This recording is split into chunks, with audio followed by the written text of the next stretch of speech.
مامۆستایانی پایەبەرزی ئەم کۆمەڵگەیەن کە ڕۆڵیان هەیە کاریگەریان هەیە. لا چوارچێوەی چالاکی و بانگەشەی هەڵبژاردننی ئۆرگانەکانی سنووری مەڵبەندی ڕاپەڕینی کۆمەڵی دادگەری، لقی پشدەری زانایانی کۆمەڵی دادگەری، دیدار و ئێوارەخوانێکی بۆ زانایانی ئاینی دەڤەرەکە سازدا بە ئامادەبوونی سۆران عومەر کاندیدی ژمارە 22 لە سنووری ئیدارەی ڕاپەڕین و قەزای دووکان. لەو دیدارەدا ژمارەیەکی بەرچاو لە زانایانی ئاینی و کەسایەتی دەڤەری پشدەر ئامادە بوون و پاڵپشتی خۆیان بۆ کاندیدەکەی کۆمەڵ دەربڕی. ئێمە وەکو لقی پشدەری زانایانی کۆمەڵی دادگەری ئێوارەخوانێکمان ئامادە کرد لە خزمەت سەرجەم زانایانی دەڤەرەکە دەڤەری قەزای پشدەر و ناحیەکانی بە سەرجەم ئینتیماعات و مامۆستایانی ئاینی بە شێوەیەکی گشتی لە ئەم دیدار و چاوپێکەوتنەماندا بەڕێز کاک سۆران عومەر کاندیدی ژمارە 22 بازنەی چوار لە دەڤەری پشدەر بتوێن دوکان حضوری هەبوو. لەم دیدارەماندا وتەیەکی پێشکەش بە ئامادەبووان کرد. سپاس بەخوای پەروەردگار مامۆستایان ئیستیجابەیەکی گەرم و گوڕیان هەبوو.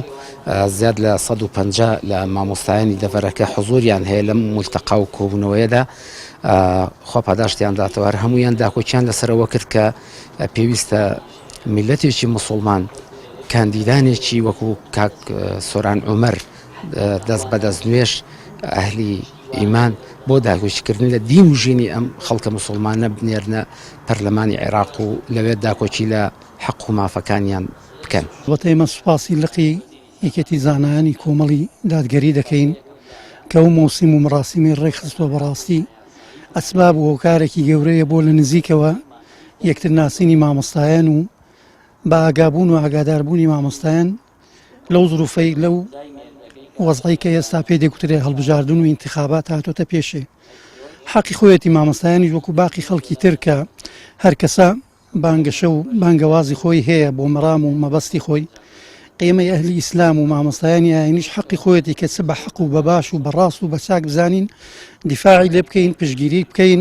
ڕاستی ئێمە برانی مسلمانی خۆمان بە شایستەی ئەوە دەزانین کە بیان کەین بە نوێنەر و شانازیان پێوە بکەین. دەزانین کە ئەوان غەدرمان لێ ناکەن، خیانەتمان پێ ناکەن، زوڵم و ستەممان لێ ناکەن، لەسەر مافەکانمان دێنە جواب.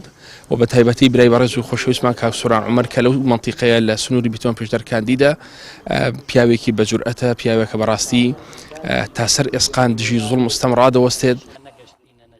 هەر لە میانەی وتەیەکیدا بۆ زانایانی ئاینی پشدەر سۆران عومەر کاندیدی کۆمەڵی دادگەری با ژمارە 22 لە ئیدارەی ڕاپەڕین و قەزای دووکان وتی ڕێبازی پیرۆزی ئیسلام و ئامۆژگاری مامۆستایانی ئاینی ئەوەی فێر کردوین لە ڕوبەڕبوونەوەی ستەم و نادادی سڵ نەکەینەوە و لە هەر کوێیەک قسەی حەق پێویست بێت بیڵێن و بێدەنگ نەبین.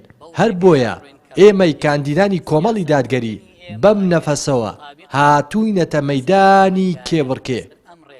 بەڕێستان لە وتارەکانتان لە ئامۆژگاریەکانتان ئەوەتان پێوتوین کە من نەدەین بۆستەم لە وتنی حەق سڵ نەکەین. ئەگەر کەلیمەیەکی حەقیش بزانین بیڵێین، بیگەێنین، لەسەری پاداشت وەرەگرین. بەخوا مامۆستایانی بەڕێز ئێمەش ئەوەمان کردووە.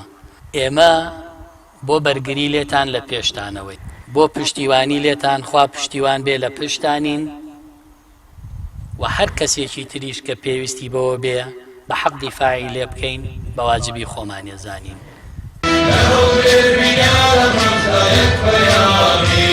کۆمەڵی دادگەری کوردستان بۆ هەڵبژاردننی ئەنجومەنی نوێنەرانی عێراق کە دەی مانگی داهاتوو بەڕێوە دەچێت بە 5 پاڵێورا و بەشداری دەکات.